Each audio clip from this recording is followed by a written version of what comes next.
Hello everyone, welcome to all of you in exam गुरु।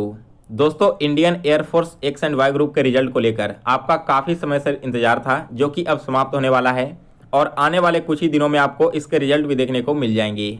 इसके साथ ही दोस्तों, एयरफोर्स अपना नया नोटिफिकेशन भी रिलीज करेगा 2022 बैच के लिए। ऐसा मैं इस बेसिस पर कह रहा हूँ क्योंकि इंडियन आर्मी की जितनी भी रैलीज थी जीडी एंड क्लर्क की, वो सारी की सारी एयरफोर्स के साथ ही पिछले साल पोस्टपोन हुई थी और अब फाइनली एक साल बाद जाकर इंडियन आर्मी की तरफ से हर एक रैली का नया नोटिफिकेशन रिलीज किया जा रहा है और इसके एग्ज़ाम डेट आउट हो रहे हैं। ये सारी की सारी भर्तियां आपकी मार्च से स्टार्ट होने वाली है, तो इसी को देखकर हमें एक्सपेक्ट कर सकते हैं कि इंडियन एयरफोर्स की भी नया नोटिफिकेशन मार्च या अप्रैल में आपको देखने को मिल जाएगा और उससे पहले इन एग्ज़ाम के रिजल्ट भी आपको देखने को मिलेंगे। दोस्तों, जितने भी कैंडिडेट 2022 एग्ज़ाम का प्रिपरेशन कर रहे हैं, प्रिपरेशन स्टार्ट करने से पहले आपको पेपर लेवल का आइडिया होना बेहद ज़रूरी है और किस तरह के क्वेश्चन पूछे आते हैं आपके एग्जाम में वो भी जानना जरूरी है। तो इस वीडियो में मैं आपको एयरफोर्स में 2020 में जो क्वेश्चन पूछे गए थे उसका सॉल्यूशन करवाने वाला हूं। यहाँ पर सारे क्वेश्चंस बिल्कुल ओरिजिनल हैं जो आपके एग्जाम में आए थे, बस थोड़ा बहुत डेटा का चेंज हो सकता है।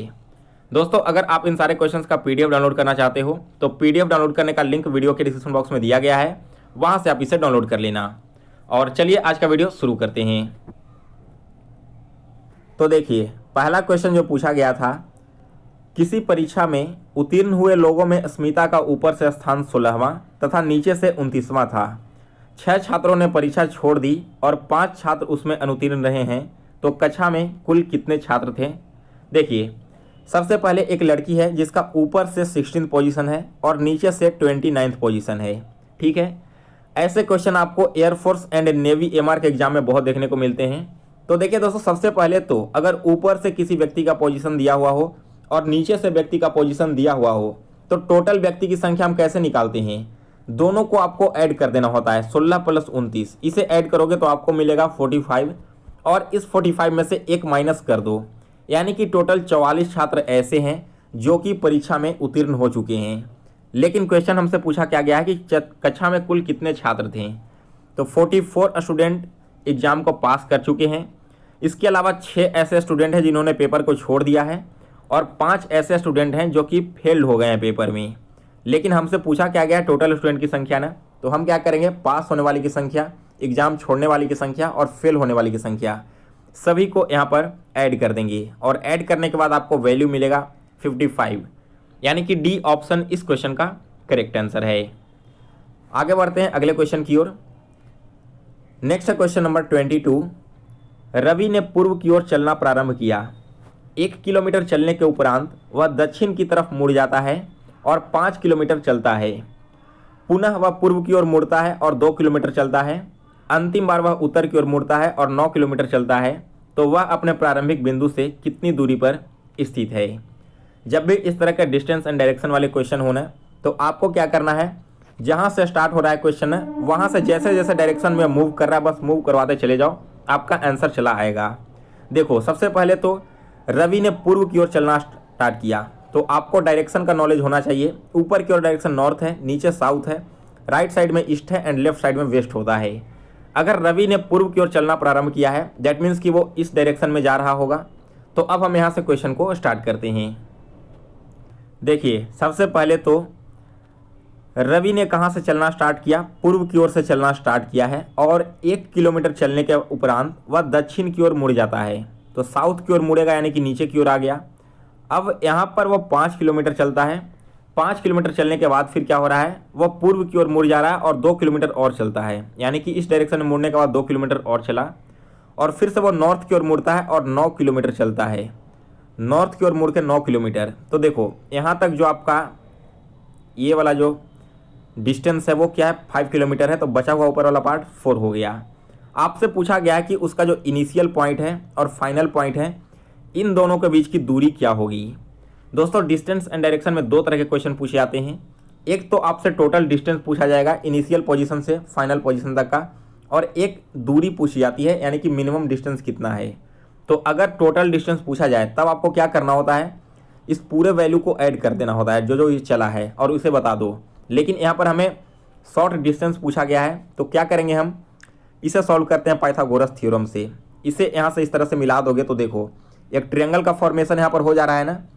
शॉर्टेस्ट डिस्टेंस यहाँ से यहाँ तक का क्या होगा, ये वाला जो हमने लाइन अभी ड्रॉ किया है यही इसका शॉर्टेस्ट डिस्टेंस है ना। अब सारे वैल्यूज को अगर हम पाइथागोरस थ्योरम पर पुट कर देंगे तो हमारा आंसर आ जाएगा। इधर देखो ये वाला जो पार्ट है वो ऑलरेडी 4 दिया हुआ है और नीचे वाला पार्ट क्या है, 1 किलोमीटर इधर है और 2 किलोमीटर इधर है। दोनों को जब आप ऐड करोगे तो आपका क्या हो जाएगा, 3 हो जाएगा। x का वैल्यू हमें पता करना है तो पाइथागोरस थ्योरम क्या करता है, 4 का स्क्वायर प्लस 3 का स्क्वायर यानी कि 16 प्लस 9 क्या हो जाएगा, 25 हो जाएगा। अगर x स्क्वायर का वैल्यू यहाँ पर 25 है तो x का वैल्यू 5 हो जाएगा। पाइथागोरस थ्योरम में आपने इस रूल को पढ़ा होगा। यानी कि दोस्तों इन दोनों के बीच की जो शॉर्टेस्ट डिस्टेंस है ना वो है 5 किलोमीटर का। ऑप्शन बी इस क्वेश्चन का करेक्ट आंसर है। आगे बढ़ते हैं अब अगले क्वेश्चन की ओर। 23 नंबर क्वेश्चन है, निम्नलिखित में से कौन सा रेखा चित्र शरीर, कान, मुंह के संबंध में सही तरीके से व्यक्त करता है। यहाँ पर वेन डायग्राम से रिलेटेड क्वेश्चन पूछा गया है जिसमें से शरीर, कान और मुंह इन दोनों को संबंधित करना है। तो देखिए हमारा कान और जो मुंह है ना वो शरीर का ही एक पार्ट है। यानी कि सबसे पहले हम क्या करेंगे, हम अपने बॉडी पार्ट्स के लिए एक बड़ा सा इस तरह का डायग्राम बना लेंगे। अब इसमें कान यानी कि ईयर आ जाएगा और इसी में हमारा माउथ भी आ जाएगा, क्योंकि दोनों के दोनों क्या है, बॉडी पार्ट्स हैं, तो बॉडी पार्ट्स के अंदर आने चाहिए। यानी कि दोस्तों अगर आप देखोगे फिगर को तो ऑप्शन सी इस क्वेश्चन का करेक्ट आंसर है। इसके बाद है अगला क्वेश्चन रीजनिंग का। यहाँ पर देखो आपको इस क्वेश्चन मार्क की जगह पर कौन सा डेटा आएगा वो फाइंड करके बताना है। तो देखिए यहाँ से स्टार्ट करते हैं। अगर आप 7 में 2 से मल्टीप्लाई करो तो आपको क्या मिलेगा, 14 मिलेगा ना। और इस 14 में अगर आप 4 को ऐड कर दोगे तो हमारा क्या आता है, 18 आ जाता है। इसी तरह से अगर हम इस वैल्यू को देखें तो 18 में आप 2 मल्टीप्लाई करोगे सबसे पहले तो आपको क्या मिलेगा, 36 मिलेगा। और 36 में 4 ऐड करने पर हमारा नेक्स्ट टर्म यानी कि 40 आ जा रहा है। तो एक चीज़ तो हमें क्लियर हो गई कि सबसे पहले हमें नंबर में 2 से मल्टीप्लाई करना है और फिर उसमें 4 ऐड करना है। तो 40 में हम क्या करेंगे, 40 में सबसे पहले तो 2 से मल्टीप्लाई करेंगे तो ये हमारा हो जाएगा 80। और 80 में अगर हम 4 ऐड करेंगे तो हमारा वैल्यू आ जाएगा 84, जो कि इस क्वेश्चन मार्क की जगह पर आना चाहिए। अब आपका आंसर सही है या नहीं है इसे कैसे पता करोगे, तो 84 को फिर से डबल करके देखो, आपको मिलेगा 168। और 168 में अगर आप 4 ऐड कर रहे हो 172 आ जाता है, तो आपका आंसर करेक्ट है। सो इस क्वेश्चन का option number B correct answer है। नेक्स्ट इसके बाद क्वेश्चन नंबर 25। यदि ए बी की बहन है, सी बी की माँ है, डी सी का पिता है और ई डी की माँ है, तब ए का डी से क्या संबंध होगा। तो देखिए सबसे पहले क्या कहा गया है कि ए बी की बहन है, यानी कि ए और बी क्या है, यहाँ पर सिबलिंग्स हो गए, या तो भाई बहन होंगे या फिर दोनों बहन होंगे। इसके बाद सी जो है ना वो बी की माँ है, यानी कि यहाँ पर जो हमारी सी है वो क्या हो गई, बी की माँ हो गई। और इसके बाद कंडीशन दिया गया है कि डी जो है ना वो सी का भी पिता है, यानी कि जो डी है वो इस सी के क्या है, फादर हो गए। इसके बाद का जो वैल्यू दिया गया है ना वो आपको ई जो है वो डी की माँ है, यहाँ पर जो ई है ना वो इस डी की भी माँ है। तो आपको बताना है कि ए का डी से क्या संबंध है। देखो ए कहाँ है और डी कहाँ है, ये हमारा यहाँ है और डी हमारा यहाँ दिया गया है। सबसे पहले तो ए और बी दोनों आपस में भाई बहन या फिर बहन है, ठीक है, एक चीज़ क्लियर है। और इन दोनों की माँ कौन है, सी है। और जो डी क्या है, सी के पिता है। तो यहाँ से बिल्कुल क्लियर पता चल रहा है कि ए क्या होगी, डी की पोती होगी, यानी कि मैटरनल ग्रैंड डॉटर होगी। बी ऑप्शन इस क्वेश्चन का करेक्ट आंसर है। नेक्स्ट है इसके बाद क्वेश्चन नंबर 26। शब्दों के विषम युग को पहचानिए। देखिए आयतन का लीटर के साथ में, दबाव का बैरोमीटर के साथ में, लंबाई का मीटर के साथ में और अवरोध का ओम के साथ में। अगर आप देखोगे ए सी एंड डी को, तो आयतन को हम कैसे मापते हैं, वॉल्यूम को लीटर में मापते हैं, लेंथ को मीटर में मापते हैं और रेसिस्टेंस को ओम में मापते हैं। लेकिन जो प्रेशर है यहाँ पर ना, प्रेशर को हम क्या करते हैं, यहाँ पर न्यूटन और पास्कल वगैरह में मापते हैं। यहाँ पर इसका यूनिट ना देकर डिवाइस का नाम दे दिया गया है कि प्रेशर को हम बैरोमीटर के थ्रू मेजर करते हैं, इसलिए बाकी तीनों ऑप्शन से अलग है। बी ऑप्शन इस क्वेश्चन का करेक्ट आंसर है। अगला क्वेश्चन है 27 नंबर। निम्नलिखित श्रृंखला को सही विकल्प द्वारा पूर्ण कीजिए। एक सीरीज है, आपको बताना है कि सीरीज आगे कैसे बढ़ रही है। तो देखो यहाँ पर जो सीरीज है ना वो अल्टरनेट वे में आगे बढ़ रही है। अगर आप देखोगे तो 3 से 6 का और 6 से 18 का कोई रिलेशन बन रहा है। 3 गुना 2 6 हो जाता है और 6 गुना 3 आपका 18 हो जाता है। इसी तरह से अगर आप देखोगे तो 2 का 8 के साथ में और 8 का 40 के साथ में एक भी रिलेशन बन रहा है।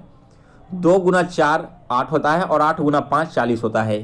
यानी कि अब जो हमारा अगला टर्म आना चाहिए ना, उसमें हम 18 में क्या करेंगे, 2 से मल्टीप्लाई हमने कर दिया, 3 से कर दिया, तो अगला जो टर्म आएगा वो 4 से मल्टीप्लाई करने का आएगा। और 18 में अगर आप 4 से मल्टीप्लाई करोगे तो आपको मिलेगा 72। यानी कि सी ऑप्शन इस क्वेश्चन का करेक्ट आंसर है। अगला क्वेश्चन है 28 नंबर।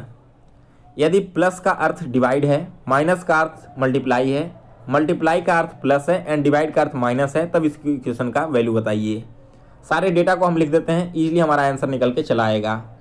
सबसे पहले क्या है, 6 डिवाइडेड बाई 10 है, लेकिन डिवाइड को हम माइनस यहाँ लिखते हैं, यानी कि 6 माइनस 10 लिखेंगे। फिर है -4, लेकिन माइनस को हम क्या लिखते हैं, माइनस का अर्थ है हमारा प्लस का, यानी कि हम यहाँ पर इंटू का यानी कि इंटू 4 कर देंगे। फिर है इंटू 12, लेकिन इंटू को हम क्या करते हैं, इंटू को प्लस करते हैं, तो यहाँ पर +12 लिखेंगे। और लास्ट में है +6, लेकिन प्लस को हम क्या करते हैं, डिवाइड लिखते हैं, तो हम यहाँ पर 6 कर दिया। अब इसे सॉल्व करो तो देखो 6 से 12 कैंसिल होगा 2 टाइम्स में, तो हमारे पास क्या बचेगा, 6 माइनस 10 इंटू 4 हो जाएगा 40, और प्लस इधर हमारा बच गया 2, तो 6 और 2 क्या हो जाएगा 8, और 8 में से अगर आप 40 को घटाओगे तो आपका आंसर आएगा -32। यानी कि ऑप्शन ए इस क्वेश्चन का करेक्ट आंसर है। अगला क्वेश्चन है 29 नंबर। निम्नलिखित में से सही विकल्प का चयन कीजिए। जिस प्रकार से महासागर संबंधित है प्रशांत महासागर से, उसी प्रकार से द्वीप किससे संबंधित होगा। तो देखिए महासागर क्या है, प्रशांत महासागर 7 महासागरों में से एक महासागर है। इसी प्रकार से जो हमारा ग्रीनलैंड है ना, वो भी एक प्रकार का द्वीप है, इसलिए ए ऑप्शन इस क्वेश्चन का करेक्ट आंसर है। बाकी सारे के सारे आपके कंट्री हैं, कोई द्वीप नहीं है, इसमें आप कंफ्यूज मत होना। इसके बाद है क्वेश्चन नंबर 30। निम्नलिखित आकृति में से कौन शेष से भिन्न है। दोस्तों इस तरह के फिगर वाले क्वेश्चन आपको लगभग 5 से 6 पेपर में देखने को मिलेंगे, और यहाँ पर भी आज का जो पेपर है इसमें 5-6 फिगर वाले क्वेश्चन आपको मैं करवाने वाला हूँ। तो बिल्कुल ध्यान से देखना किस तरह से ऐसे क्वेश्चन को सॉल्व करते हैं। यहाँ पर आपको बताना है 4 फिगर में से कि कौन सा एक फिगर है ना जो बाकियों से अलग है। तो देखिए 30 फिगर को अगर आप ध्यान से देखोगे तो पहले वाले फिगर में क्या है, 1 2 3 4 5, एक पेंटागोन है, और इसके अंदर में भी क्या है, एक छोटा सा पेंटागोन है। सेकंड ऑप्शन में एक बड़ा सर्कल है, इसके नीचे भी एक बड़ा सर्कल है, और डी ऑप्शन में भी एक रेक्टेंगल है, और रेक्टेंगल के अंदर एक छोटा सा रेक्टेंगल है। लेकिन सी इस रूल को फॉलो नहीं करता। सबसे पहले एक ट्रेंगल तो है बड़ा सा, लेकिन अंदर में ट्रेंगल होना चाहिए, इसकी जगह रेक्टेंगल को रख दिया गया है, इसलिए ऑप्शन आपका बाकियों से अलग है। इसके बाद है अगला क्वेश्चन, क्वेश्चन नंबर 31। उस आकृति का चयन करें जो दी गई श्रेणी में प्रश्नवाचक चिन्ह को प्रतिस्थापित करेगी। आपको बताना है कि क्वेश्चन मार्क की जगह पर कौन सा फिर से नया फिगर आएगा। तो देखिए सबसे पहले आपको तीनों फिगर्स को ध्यान से समझना होगा। इस डॉट को लेके चलिए, पहले आपका फिगर में डॉट ऊपर में था, लेकिन वही डॉट यहाँ पर क्या हो गया है, एक स्टेप नीचे आ गया है, और इसके अंदर जो कलर था ना वो ब्लैंक हो गया है। तीसरे स्टेप में एक डॉट फिर से आगे बढ़ रहा है, और फिर से इसमें वापस कलर आ गया है। यानी कि अब जो चौथा स्टेप होगा ना, इसमें डॉट हमारा यहाँ पर आएगा, और डॉट क्या होगा, कलर्ड नहीं होगा, क्योंकि यहाँ पर कलर्ड था ऑलरेडी। एक चीज़ हमने पता कर लिया कहाँ पर आएगा। इसके बाद इस स्क्वायर पर ध्यान दो, स्क्वायर सबसे पहले नीचे था, अगले वाले एक स्टेप में ऊपर चला गया है और डॉटेड हो गया है, यानी कि कलर्ड हो गया है, और फिर से नेक्स्ट स्टेप में इधर आ गया है। यानी कि अब जो हमारा स्टेप बनेगा ना, उसमें हमारा डॉट वाला जो साइन है इस तरह का स्क्वायर वाला, वो यहाँ पर आ जाएगा और एक कलर्ड फॉर्म में होगा, क्योंकि इससे पहले वाले फॉर्म में कलर्ड नहीं था। तीसरे नंबर पर है प्लस, तो प्लस देखो पहले नीचे था, फिर राइट साइड में गया है, फिर टॉप में गया है, यानी कि अब यह कहाँ आएगा, यह आएगा आपके लेफ्ट साइड में। तो फिगर आपका पता चल गया है। ऑप्शन को देखोगे तो क्लियर पता चल रहा है कि बी ऑप्शन इस क्वेश्चन का करेक्ट आंसर है। अगला क्वेश्चन इसके बाद 32 नंबर।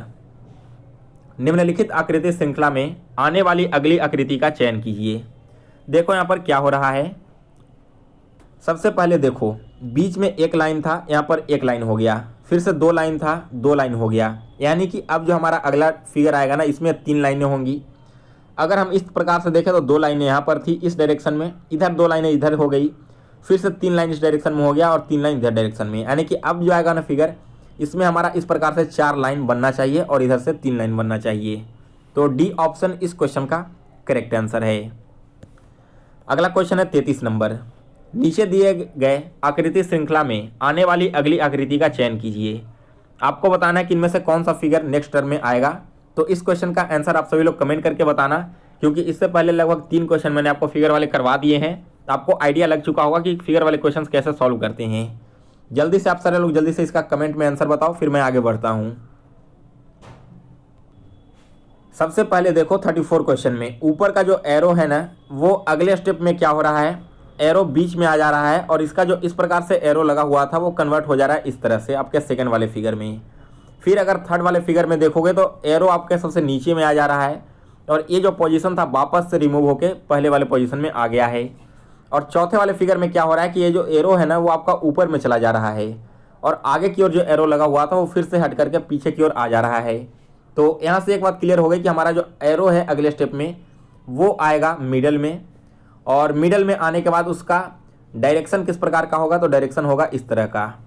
इसी तरह से बाकी के जो दोनों फिगर्स हैं ना वो भी मूव कर रहे हैं इसी प्रकार से। तो यहाँ पर देखो अगर यह नीचे है यानी कि अगले स्टेप में ऊपर में आ जाएगा, और ऊपर में आने के साथ ही इसके साथ और क्या होगा, इस प्रकार से मूव हो जाएगा। और एक जो हमारा बीच वाला टर्म है, ये जो टर्म है ना हमारा बीच में आ गया, बीच वाला टर्म क्या होगा, यहाँ पर आ जाएगा, और ये जो है इस प्रकार से फिगर लग जाएगा। यानी कि दोस्तों यहाँ पर ऑप्शन नंबर ए इस क्वेश्चन का करेक्ट आंसर है। इसके बाद है क्वेश्चन नंबर 35। निम्नलिखित आकृति श्रृंखला में आने वाली आकृति का चयन कीजिए। यहाँ पर आपको बताना है कि अगले टर्म में कौन सी आकृति आएगी। तो देखो डॉट जो है ना वो हर एक स्टेप में एक एक बॉक्स आगे बढ़ता चला जा रहा है, यानी कि अगला जो स्टेप आएगा उसमें डॉट आपका यहाँ पर होना चाहिए। और देखो बीच में जो लाइंस दी गई है ना वो क्या हो रहा है, सबसे पहले यहाँ से यहाँ पर एक मूव कर रहा है, यहाँ से आपका 2 स्टेप मूव किया, और इसमें 3 स्टेप मूव करके यहाँ चला गया।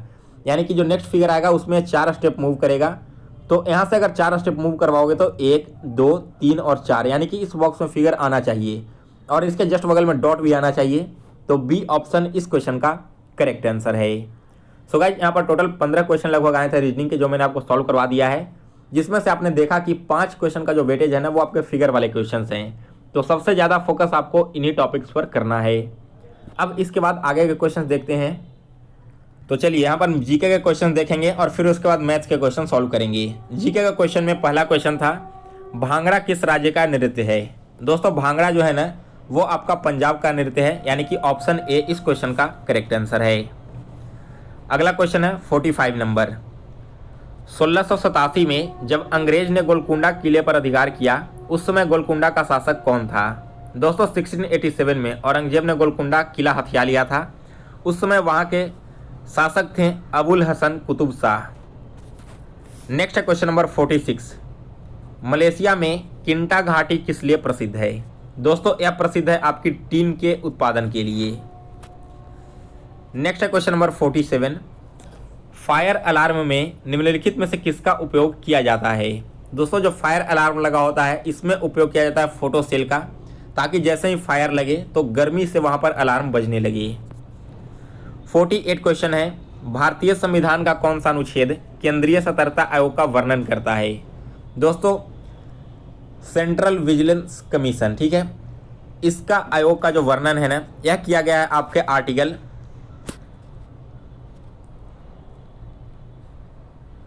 देखिए जो हमारा सीवीसी है यानी कि सेंट्रल विजिलेंस कमीशन, यह आपका एक स्टैट्यूटरी बॉडी है, कोई भी कॉन्स्टिट्यूशनल बॉडीज नहीं है। तो यहाँ पर हम बिल्कुल क्लियर डिफाइन नहीं कर सकते कि किस आर्टिकल के तहत आता है।